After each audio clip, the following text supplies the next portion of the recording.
The judge had just read the verdict. The courtroom was crowded, the cameras were filming, and there was a noticeable sense of tension in the air. It was like a scene from a political drama when Henyard suddenly stormed out as the judge's words echoed throughout the room. It was clear that this was more than just the trial's outcome. Was it the discovery of her financial secrets, the growing corruption charges catching up with her, or the knowledge that her own supporters had turned against her that made this the most embarrassing event in Mayor Tiffany Henyard's career? Henyard had been dodging accusations of financial mismanagement, corruption, questionable business practices, and power-hungry behavior for months, but now everything came to a climax. There were numerous whispers and murmurs in the courtroom, and many people were curious as to what had set her off. Was Henyard's already troubled career about to take a drastic turn, or was this the beginning of Dalton's downfall as a leader? Reporters, political analysts, and regular citizens filled every seat in the courtroom, eager to see what would happen to the mayor, who had formerly stood for political power and municipal authority. But today there was no trust. Absence of bluster. Henyard initially appeared composed, as though she thought the accusations against it were only a political witch hunt.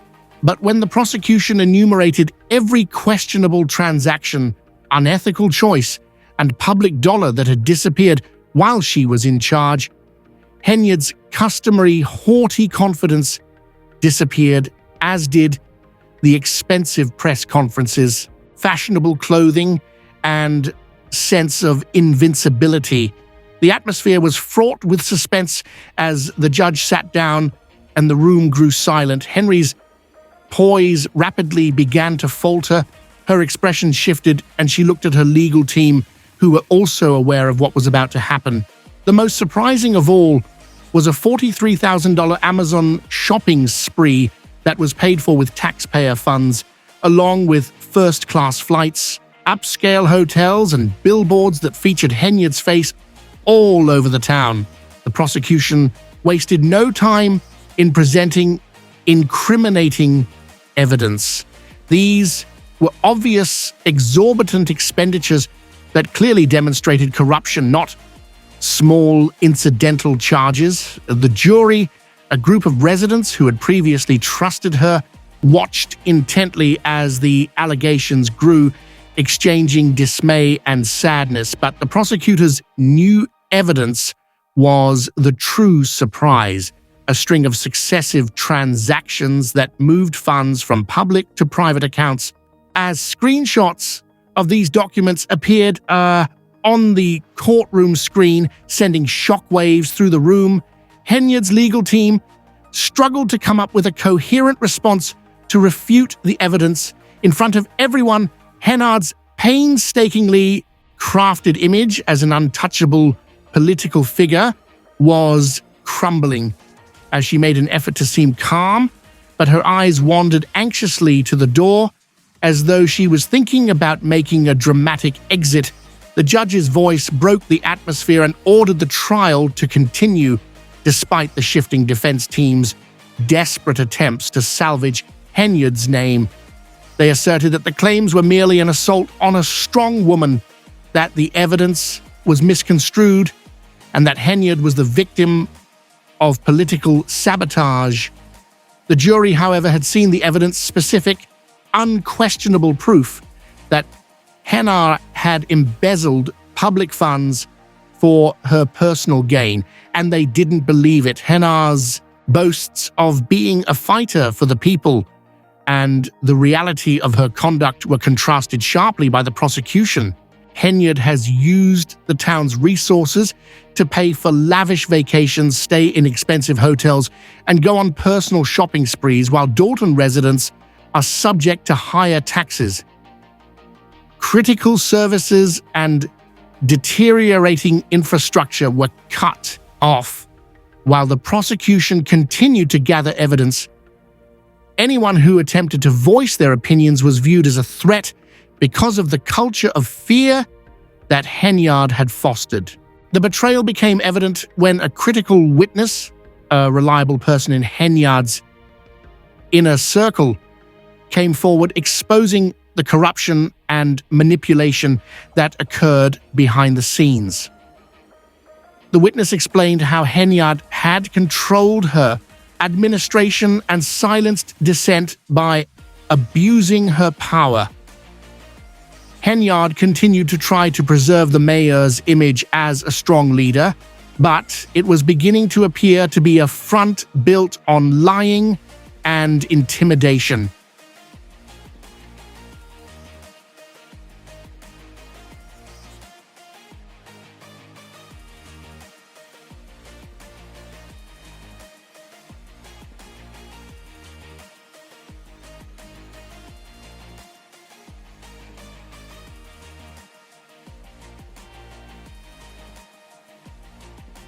As the charge sunk in, her expression was a mix of disbelief and rage.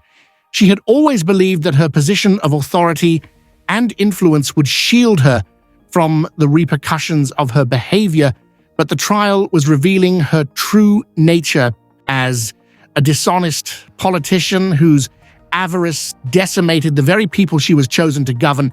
A recess was called by the judge. At last, Henyard, known for her command of any room, snapped out of her rage. She exploded, questioned the legitimacy of the proceedings, and screamed that the entire system was against her and that everything was a setup. As she charged that the courthouse could not handle a strong black lady, her statements echoed throughout the room, and the jurors exchanged uneasy glances. Everyone was taken aback by Henyard's impassioned outburst. Although her legal team hurried to her aid and pleaded with her to maintain her composure, it was clear that she had lost it. She shouted defiantly, "I'll walk out of here," and turned to head for the door, fully prepared to exit the courtroom. Henyard's outburst was a blatant sign that the pressure had taken a toll on her, but the judge was not going to allow her to get away with it so easy, and the court officers quickly stepped in. She was now a woman on the brink of a breakdown, not the calm politician who had formerly ruled the local political landscape. Reporters rushed to capture every second of the drama playing out in front of them as the room hummed with incredulity. Anger was evident in the audience as this was no longer merely a trial, but rather a public reckoning for a woman who had previously been untouchable. The residents of Dalton were watching intently, and it was clear that they believed Tiffany Henyard. Henyard, who had previously thrived on conflict and authority, now appeared exposed and ill-equipped to handle the fallout from her actions. Was this the start of Tiffany Henyard's demise?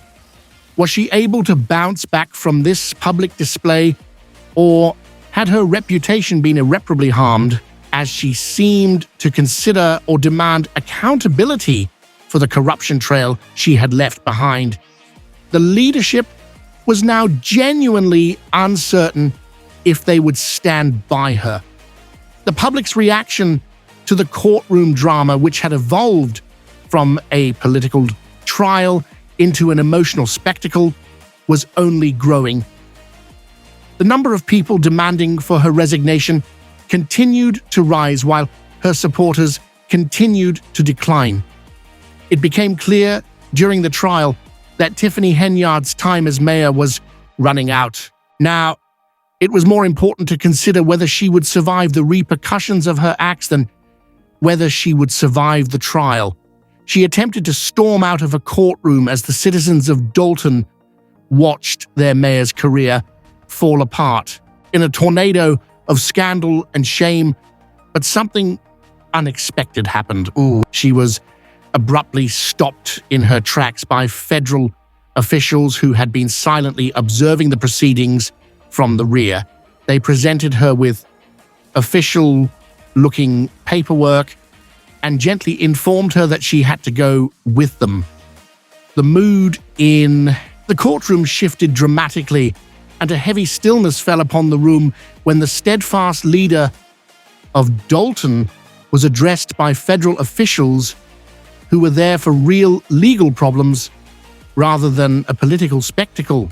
The shock and uncertainty had stunned her followers, who had been vocally supporting her.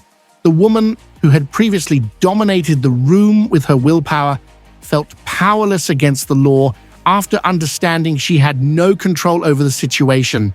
Henyard, who never backed down from a confrontation, squared her shoulders defiantly, facing the agents, but her lawyers quickly stepped in and whispered urgent orders for her to go without further escalation.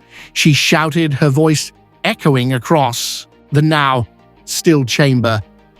This is political persecution.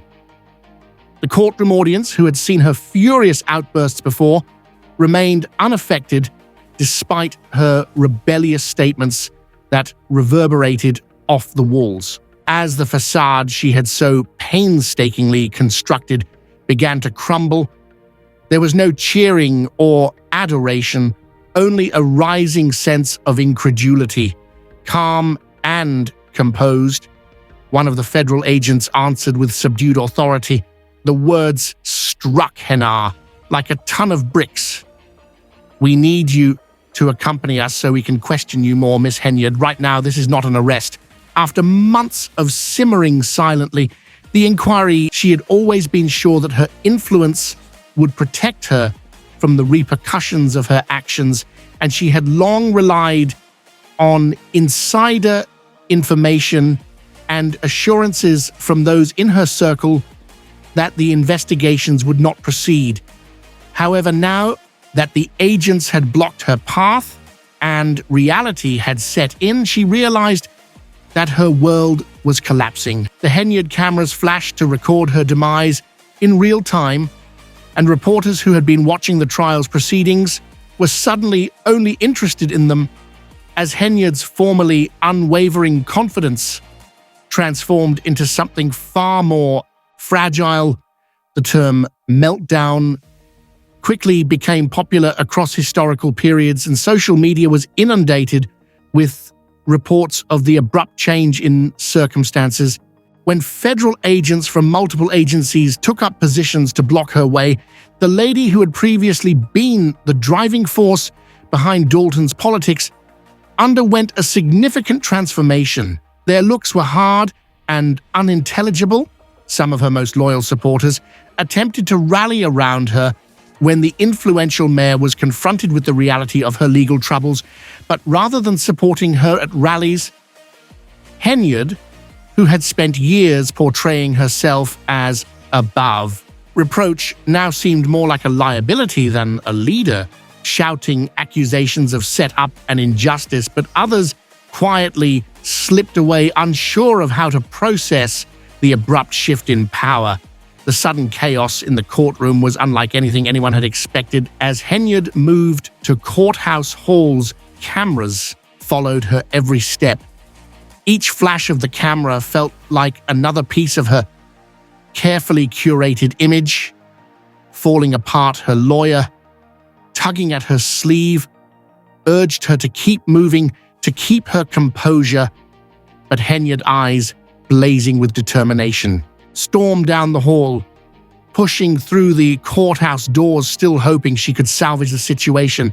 Yet, as she moved forward, it became clear that her fall from grace had only just begun. The true betrayal came from within her own ranks. A key witness from Henyard's administration, once one of her closest allies, now turned against her. This former confidant stepped forward, ready to testify about the behind-the-scenes corruption, intimidation, and manipulation that had defined Henyard's time in office. The witness's words fell like a bombshell, and the room fell into stunned silence. The testimony revealed that Henyard's reign was not just a political scandal. It was a collapse of regime built on deceit, fear and control. Henyard, her face frozen in a mix of shock and rage, realized the gravity of the situation. She had always believed herself to be untouchable, relying on her influence and connections to shield her from any consequences. But now, in front of the world, the truth was being laid bare. The walls were closing in, and her political empire was crumbling before her eyes as a judge called for a recess, allowing both sides to regroup before the final decision. Henyard, ever the strategist, saw an opportunity. This was the moment where she could regain control of the narrative as she'd done so many times before. She could try to talk her way out of it, spin the situations in her favor, and return to her previous position of power. But this time, the weight of the accusations and the mounting pressure proved to be too much. The gavel struck, signaling the end of the recess, and Henry's frustration boiled over. She shot up from her seat, gripping the edge of the table, her pulse racing. She had never been one to sit quietly, to allow anyone else to dominate the room as the judge prepared to leave. Henyard's rage exploded. "This is a setup. This is all lies," she screamed, her voice reverberating through the room. "You just can't handle a strong black woman in power."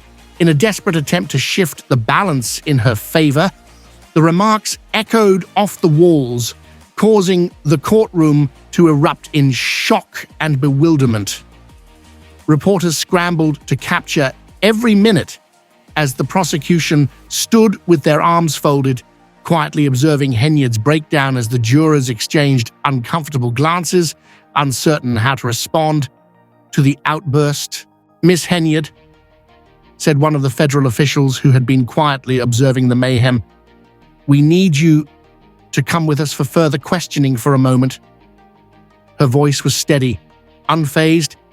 Henyard spun on her heels, certain that she could still turn things around, and rushed for the door, intending to get out of the courtroom and get some control back. She got to the door, though, when they stopped her again, as Henyard's once dominant presence was turned into a show of defeat from the judge. But the circumstances here were quite different. Her lawyers rushed to her side and encouraged her to go quietly, as the carefully constructed setting she had spent so much time in collapsed around her, and federal investigators with documents were present. "We need to go now," mumbled one of them hastily, but Tiffany Henyard, ever the fighter, wasn't ready to give up. She stood there looking defiantly at the lead agent, her shoulders arched, her fists clenched. It was clear that the courtroom was tense. The once unstoppable mayor, who had previously controlled every room she entered, now found herself powerless in front of the very system she had once thought she could manage, with all eyes on her and the final chapter of her political career seemingly unfolding before her. The agent eventually resumed, speaking in a cool, collected tone. Even though Tiffany Henyard's arrest was still pending, the inquiry had advanced to the point where her influence and authority could no longer shield her, despite the eerie hush that pervaded the courtroom as she was approached by federal investigators. "Miss Henyard, we need you to come with us for further questioning." Henyard was caught off guard because she had always prided herself on being one step ahead of the game and taking advantage of situations. What the federal officials were there for was something far more serious than intimidation or a political spectacle. Although this was an arrest, there was no denying the gravity of the situation. Rumors that the FBI probe would yield no results had reassured Tiffany, who had always depended on insider connections. She believed that she was untouchable, that her power would protect her from any repercussions. But now that federal officials from several agencies had barred her way and put an impenetrable barrier between her and any type of authority, the terrible reality set in. The sudden turn of events was captured by outside cameras. Social media exploded with real-time reporting as the show played out, with hashtags like Bora and Yo trending all over the world when the controversy that engulfed their once-loved mayor became too much to ignore. Some supporters gradually began to withdraw their support, while others shrieked charges of a setup. Even Tiffany Henyard, the unstoppable force that formerly controlled every place she entered, felt powerless in the strange and inhospitable chamber that had been her kingdom for years. With fire in her eyes and her teeth gritted in rage, Henyard ignored her lawyer, ever the pragmatist, who urged her to move quickly. Instead, she marched through the courthouse doors with agents at her sides. Now that every move she made was being filmed, she was doomed as she moved through the courthouse corridors. It felt like a humiliating act at every step. The sentiment was echoed by commentators who even said, "I came and expecting a courtroom victory, but she's leaving with federal agents by her side." She was burdened by the sudden end of her political rule. Are you the subject of a corruption investigation? Have you got a statement to make? Do you have a case against you with the FBI? Are you going to step down?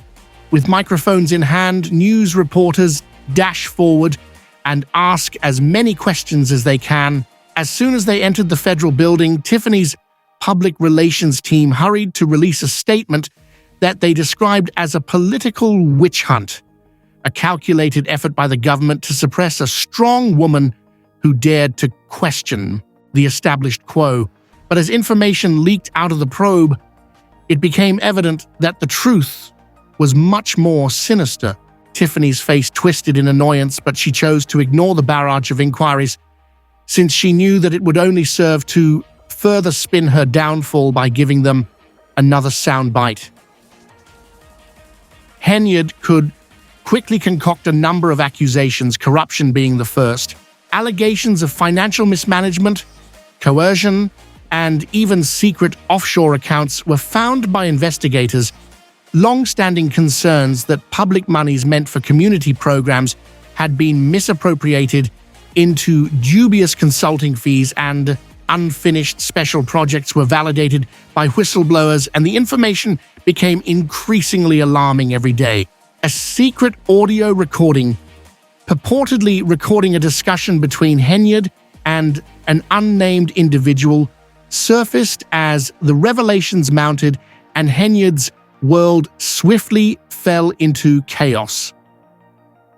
The recording went viral on social media with hashtags like canard and clothes trending globally in the choppy audio. Henyard's disdainful voice could be heard. "They wouldn't dare talk against me, and if they did, we'd make sure they regretted it."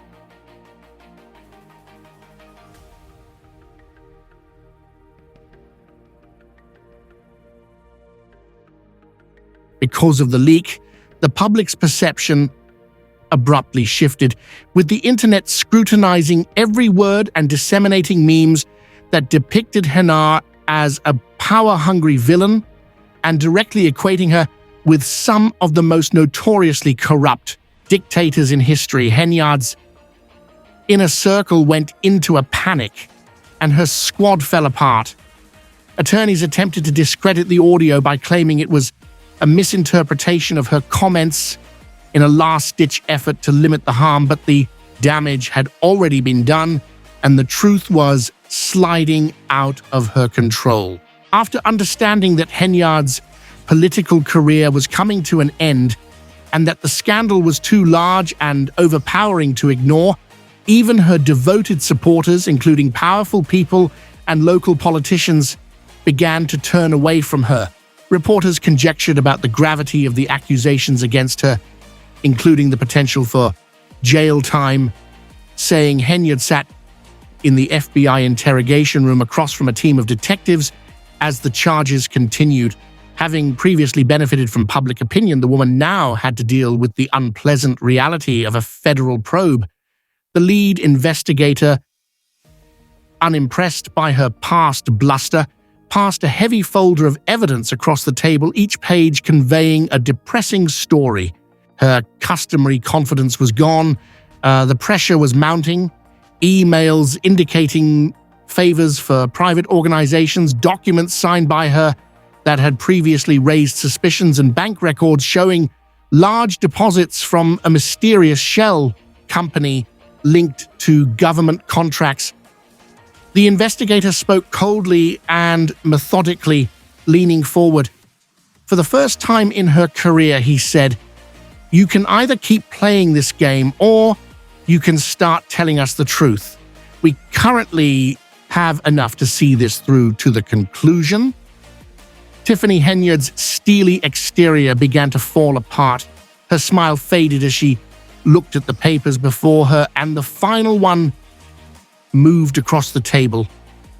She looked at a signed approval of a really dubious trade. Tiffany sat stiff in her chair, arms crossed, tapping her glossy nails nervously against the cold metal table. Unaware that her political empire was already falling inside the room, she was by herself, with no lawyers in sight, and the walls had closed. Social media was alive with debates about who might succeed her, and reporters were getting ready for their nightly programs speculating on her demise. The world outside the interrogation room was already shifting. As the investigator continued to go through the file, she discovered more and more damaging information on each page. These included emails that revealed a network of backdoor deals, deposits into offshore accounts, invoices for community projects that never existed, and the realization that she had lost control of her situation. This is much bigger than negative press or political rivalry. The investigator, Miss Henyard, shook his head. Then he thrust another piece of paper in her direction, a former assistant's sworn declaration. "We've dealt with politicians like you." Before continuing, Tiffany tried to feign a smirk. "They all think they're untouchable until they're not. But it didn't make it to your eyes. You have no case in this absurd smear effort." She struck back, but her words were hollow. At that point, she became aware that she no longer had control over the situation. She was left alone. Her lawyers were nowhere to be seen, and the door to her potential escape path was silent. She felt the walls closing in, and as her options disappeared, anger and dread fought in her chest. News of Henyard's federal interrogation spread like wildfire, and the political world was exploding in chaos outside the interrogation room. Analysts conjectured about the gravity of the accusations against her, including the possibility of jail time, and connected her demise to well-known political scandals in the past. The headlines were snap judgments. One formerly faithful trustee stood in front of the cameras during a live public emergency meeting organized by the city council, which has long backed Henyard, and declared, "This administration has failed our city." As Henyard's political empire seemed to collapse in real time for the first time, the trustee continued to insist on a speedy investigation. The public was now seeking justice after a forensic investigation and, if necessary, her removal from office. Protests broke out outside City Hall, with protesters brandishing placards demanding her imprisonment. The walls appeared to be closing in on all sides as the probe had escalated from straightforward charges to a full-fledged disaster. Her supporters were now demanding answers, her political network was collapsing, and her defenders had deserted her. Despite Tiffany Henyard's best efforts to deny the charges and defend herself in a desperate attempt to limit the damage, it became more clear that her time in power was coming to an end. This is only an attack with political motivations. The truth will be revealed. And I have devoted my life to serving the city. She stuck to standard talking lines in her video message, but I won't be afraid of the internet. A single comment said, "Where's the fake news when we have documents, recordings, and witnesses? You're done. Just resign." Someone else said, "After all the money you stole, you want to talk now that the comment sections are overflowing with criticism." Tiffany refused to back down and set up a press conference without apologizing, even though reporters weren't letting her off the hook. They wanted to know Miss Henyard's response to the mounting charges.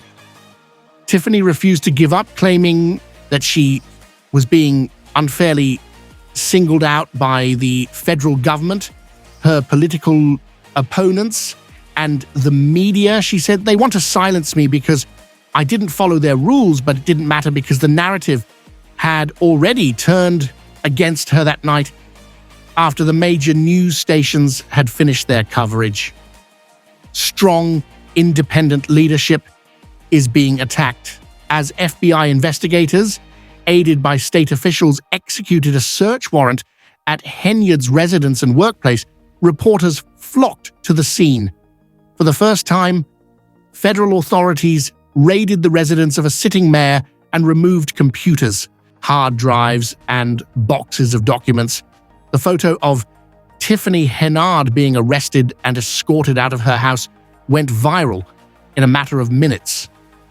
Long jail sentences are possible for the counts of embezzlement, wire fraud, and conspiracy to commit bribes. Many believe that Henyard's only option may be a plea deal. As the evidence grew, legal experts speculated on television that Henyard would be found guilty and given a term of more than 20 years in prison.